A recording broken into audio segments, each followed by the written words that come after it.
Hey guys, and welcome to this video where I'm going to be walking you through crops that you can plant now in mid to end of summer that you're going to be able to harvest through the fall and maybe even through the winter months depending upon your climate. So we're going to be talking about that. Welcome, my name is Melissa K. Norris. I'm the host of the Pioneering Today podcast and the website and the Pioneering Today Academy that goes with it. And I would love to have you subscribe to the channel so you don't miss any of our videos, helping you grow and raise and eat your own food all year long. So at the time of this recording, as you can tell, the summer garden is all around me. It's a gorgeous, warm, sunny day. So it seems a little bit odd that we would be talking about fall planting this time of year. But in order for the plants that you put in that you want to be harvesting during the fall months, it's key that you get them planted early enough that they become established before the temperatures start to drop and you get those really hard frosts. Because for the majority of crops, once we start to get those hard frosts and the temperatures really start to cool down, their growth rate goes down a lot. So they're going to grow a lot smaller. So if they don't already have a good root system and they're not already a fairly well established plant, then it's really hard to get a harvest from them. So growing zones are something that we have in the US, and it's a way of going by what your average low temperatures are in the wintertime and the average amount of days that you have in your growing season. For me, we usually can start planting most of our warm crops about mid-May, and then I get my first hard freeze in the fall, meaning it kills everything that's a warm weather plant. Usually mid-September, if we're really lucky and having an extended warm summer, then the first part of October. So that just is going to give you a little bit of information to know if your climate is similar to that. So these tips are going to apply for gardening zones 6 through about 8. So if you look on the map, technically where I live, it says that my gardening zone, that I'm about a 7B. But I know because we're up in the foothills so much into the mountains that we're really closer to what a gardening zone 6 is as far as those average temperatures and when our first and last frost dates happen to hit in the spring and in the fall. So just so you know, that's where we're coming out with these crops, is that type of gardening climate. So there's going to be 2 types of crops that you can put in this time of year to get a harvest from well into the fall and even into the winter months. And we're going to break these down by ones that you would want to put in now at planting time. So end of July, beginning or even mid through August, but really that first couple weeks of August, especially if you get those hard frosts that are going to be coming in mid-September-ish. If you don't get your hard frost till October, you can kind of push the August dates a little bit back.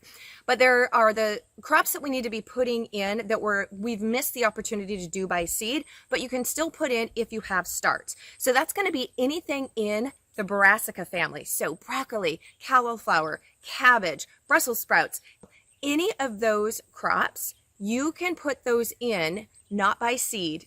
You won't have enough time, but you can put them in by start. Now, obviously, these are not brand new starts. But you can see here where I have got my kale and our Brussels sprouts planted.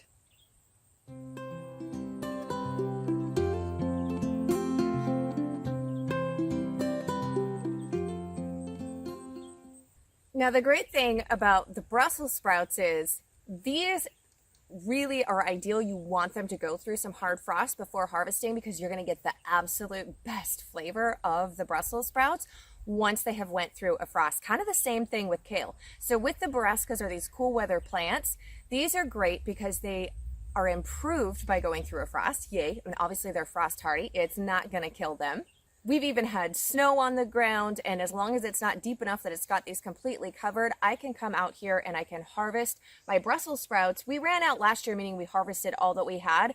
It was getting close to Christmas. It was about the end of November, beginning of December. We were harvesting Brussels sprouts that far in, just coming out here to the garden and harvesting them. So that's great. Now here with my kale plants, again, you can see that these are not itty bitty baby starts. These are established, but I'm going to be seeding more kale. And our kale last year, I harvested clear through until February. And we did get up to 3 feet of snow last year. And kale is such a great and hardy plant. It slows down so you don't get as much leaf production when you start to get those really cold and those really dark days. So when it comes to be December, when you don't have a whole lot of daylight and you're not having very much warm temperatures, the production of new leaves definitely slows down, but it also holds the existing leaves until you need to pick them really well. So I can almost harvest and grow kale here all year long because kale is also cold hardy, so you can start it earlier in the spring, but it will grow in and it's not too late to put it, and it will be established enough to grow all the way through the fall and likely into the winter months for you as well. So next up on our list of plants, and this is where we're going to be taking the seed and we're going to be popping it right into the soil, is going to be snow peas or sugar snap peas. So you can see that this is my pea patch. I've got a lot of delicious peas. I come out here and snack on these things all the time, but this is a great thing to put in a new crop if you've already got some going, so that you're going to be able to extend that harvest all the way through into fall. Now, one of the things to know is when you are direct seeding some of these plants, if you're getting a lot of really high temperatures where your soil is really, really hot, sometimes these plants that prefer a little bit cooler germination temps, you might have a little bit of an issue getting some of those seeds to germinate. So I always put in extra seeds, knowing that I can thin them out. Another thing is to look around your garden and see if there's any place where the soil is a little bit more shaded, that you've got the space that you could plant these. You can also throw up some shade cloths or different things like that to try to keep the soil temps a little bit cooler, being we are planting these cooler weather type crops in pretty much the mid heat of summer. So I also, a lot of people, I don't recommend starting any type of pea indoors actually. Peas and beans don't really like their roots to be messed with, so they're not really an ideal seed starting candidate, but a lot of people will actually start those cool weather crops that they're going to be putting in the middle of summer indoors because it's easier to control the soil temperature to get them growing. And if you're in a real warm climate, snow peas are great to grow through the fall and winter because they're going to produce better for you. In really hot temperatures, anything in your pea or bean family, if the blossoms if it gets really hot and you've got a long hot spell where you're talking like 90, 95 degree Fahrenheit highs during the day, a lot of times it's too hot for the blossoms to set fruit, and so you'll get blossoms, but you won't actually get a lot of harvest. So this is a great crop to plant now to grow into those fall months. So next up on our list of crops to plant in fall, we are going to be getting into quite a few of our root crops. And so these you are definitely going to want to do as a direct sow. And first up is beets. So beets are one of my favorite. I like to do my beets in succession sowing. So here are beets that are ready to be harvested right now. Here I've got a crop of beets that probably about 3 or 4 more weeks they'll be ready. And then I'm getting ready to plant right now my large beet crop that I'll be harvesting well into the fall. So beets are great because they will tolerate some frost. And if you've got them where they're well established and you have a little bit more mild winters, you can mulch heavily and actually just leave the beets in the ground and then come out and harvest them through the fall, provided your ground's not frozen right totally. That's where the mulch comes in, and that you don't have so much snow that you can't actually dig down and get to the beets. But they are a great crop to put in, and beet seed actually will germinate at a little bit higher temps. So they'll germinate up to 85 degrees Fahrenheit soil temperature wise. So they're a little bit easier for you to direct sow and get to grow this time of year, and they'll go well into the fall for you. Now, one tip that I like to do with my beet seed, especially when we're sowing any seed this time of year, and typically your soil is going to be a little bit more dry and hot because we're in the summer months, is I will soak my beet seed. So I've got it here in water, and so I've got some beet seed soaking before I plant this a little bit later today.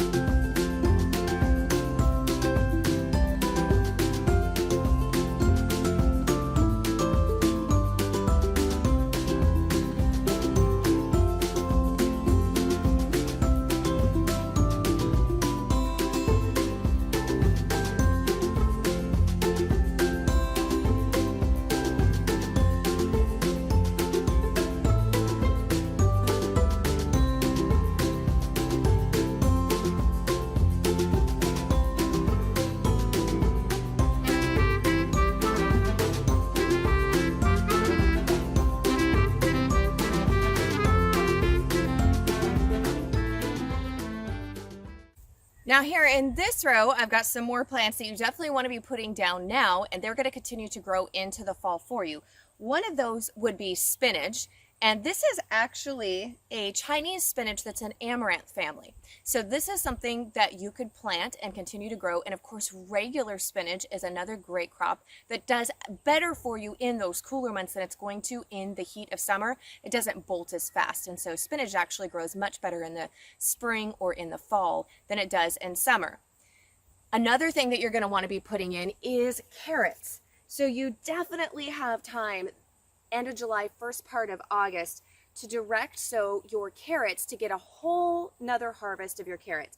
And the great thing about carrots, now, like if you're enjoying this video, make sure that you are subscribed to the channel, because I'm going to be having a video coming out very shortly on carrots and planting carrots where they go in the ground year long, and also how you seed save from your carrots, because it's a little bit of a different process because carrots are a biennial, meaning they don't give you seeds until their second year.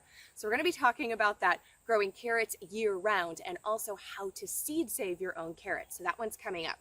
But put your carrots in now. You'll be able to get those to grow, and they'll be developed enough if you put them in now to harvest them before we get those really hard frosts. If you wait to direct sow your carrots too late, they won't die, but the carrots themselves, the root will be too small. And once you start to get those hard frosts and those really cold temperatures, they go into major hibernation time, and they won't grow throughout the winter months. So just know, once you start to get those hard frosts, if they're not of a large enough size, they're not going to continue to grow. You're not going to be able to come out like in 3 or 4 weeks later and they're going to have grown very much. They're going to pretty much stay that size until you hit the other side of winter. So that's why it's key that you actually get the carrots direct sown and growing as early as possible. Ideally, at least 6 to 8 weeks before your first hard frost and those really cold temps stay in. Another crop that grows really well during the fall and the cooler temps is going to be Swiss chard. So Swiss chard is actually a member of the beet family, which is why it does well in those cooler temps, but it doesn't develop a root underneath. Well, it has a root, but not a root that you're going to be harvesting like you would a beet. But the greens are great. They really resemble, you'll see the red stalk there, and then there's multiple colors too. So you can get rainbow Swiss chard, you can just get regular Swiss chard that resembles more of a beet, where it's got that pretty ruby red stalk, and then it's got those green leaves. But that's a great one to plant to grow through the fall. It's very cold hardy. Now another option is lettuce. So lettuce, especially cool hardy varieties of lettuce, will grow. You can get them planted now, and they're going to go through, and they usually will tolerate light frost, so you're going to be able to grow and harvest them well into September and most likely October. And even if you know that you've got some hard frost coming, what we call a killing frost, where it gets down there below the 32 degrees down into the 20 degrees, then you can cover them up at night, and they will grow really well for you just with a little light frost protection well into October, even possibly November, depending on what your average cold temperatures are. So lettuce is great to plant now, and I actually try to take advantage of everything that I can for the shade-wise on those cool crops that are going in. So I tuck my lettuce in my bean teepee so that it takes advantage of the shade provided by the beans to keep it a little bit cooler. So look for planting spots like that if you're direct sowing some of these cooler weather crops, and the lettuce is not going to be competing with the beans. And the beans, by the time, especially if you're direct sowing right now, most of your beans are going to be completely done. You'll be taking them out by the time those cooler weather temps hit, and it actually gets up to a harvestable size. So it's a great way to use some of your existing summer crops to help grow those cooler weather fall crops. Now those are the crops that we're actually putting in, but really any of those cooler weather crops, and especially those root crops, so think rutabaga, turnips, parsnips, any of those you could also include right along with the beets and plant. The one thing that I would not plant right now, I would wait until it actually gets cooler, is I would not be putting in your radishes. So radishes are one of the things that you can plant when soil temps are even 40 and 50 degrees Fahrenheit, where they're a lot cooler, and your radishes will be ready to harvest in as little as 3 to 4 weeks. So I would wait to direct sow and plant your radishes until we get a little bit closer to fall and those cooler temps. Now, if you're in like zones 4 and 5, then you probably are going to be wanting to put some radishes in right now. But if you don't have your first frost until mid or end of September, I would wait a little bit further in before I planted those. And if you are enjoying this video, I have got an amazing organic gardening workshop that's going to be coming up. It's going to start October 2nd. It's going to be completely free, and we are going to be covering everything growing your own food organically, from crop rotation, companion planting, fall gardening, cold frames, composting, natural pest control, vertical gardening, like everything you can think of that involves growing your own food, we're going to be doing. It's going to be an amazing event. So I just want to let you know to mark your calendars, and I will have information where you can get registered for that. It's going to be the Organic Gardening Workshop, and it's going to be October 2nd of 2019, and I can't wait. I'm so excited for it. You also want to make sure that you're subscribed to this channel so you don't miss any of our videos when they come out. So we do weekly videos, sometimes more than one a week. And if you're subscribed and you hit the little bell for the notifications, then you will make sure that you don't miss out on any of them. So let me know in the comments below if you are growing any crops for the fall. So what fall crops you're putting in and what crops you're able to grow well into the cooler months and harvest.